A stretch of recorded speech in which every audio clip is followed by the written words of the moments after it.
assigned to the British 30th Corps with the British 40th, no, the British 50th making a landing. They were two of Hollywood's most unforgettable faces. James Garner, the effortless charmer with a grin that could disarm any showdown, and Jack Elam, the sharp-eyed outlaw whose crooked stare could freeze a room. On screen, they seemed like opposites, the hero and the villain, the steady hand and the unpredictable spark. But off-camera, their connection ran deeper than casting. It was built on survival, resilience, and a quiet understanding of pain that both men carried from childhood.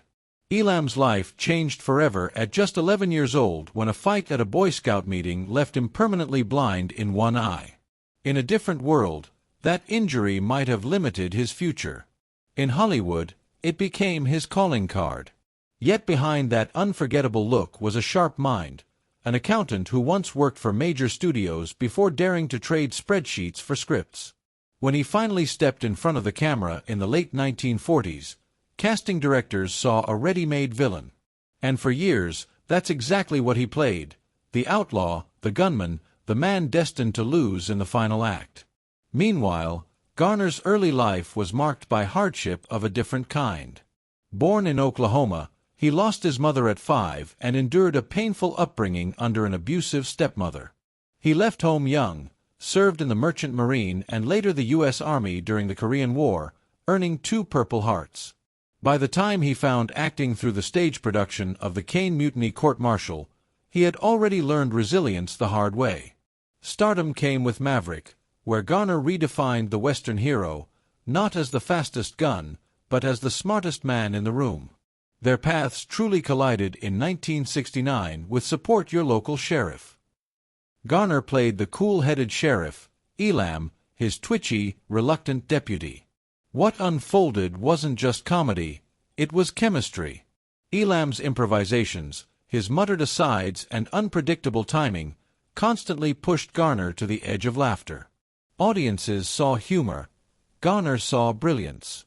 When they reunited for Support Your Local Gunfighter, the magic only deepened.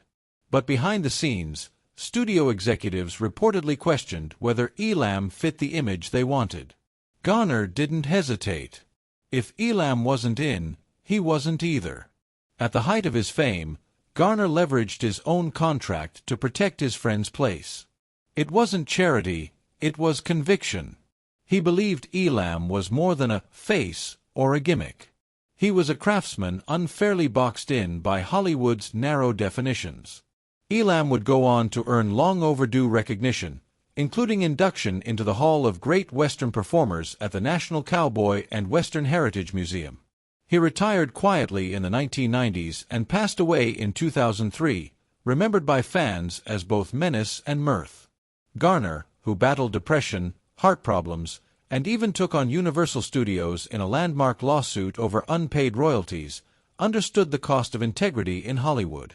When he died in 2014, tributes described not just a star, but a man who stood up for fairness, for authenticity, and for his friends. In the end, the truth Garner revealed wasn't scandalous or dramatic. It was simple. Jack Elam was one of the most genuine, naturally gifted performers he ever knew, an artist who refused to be anything but himself. And perhaps that's the real legacy of both men. Not just the laughter or the legends, but the loyalty.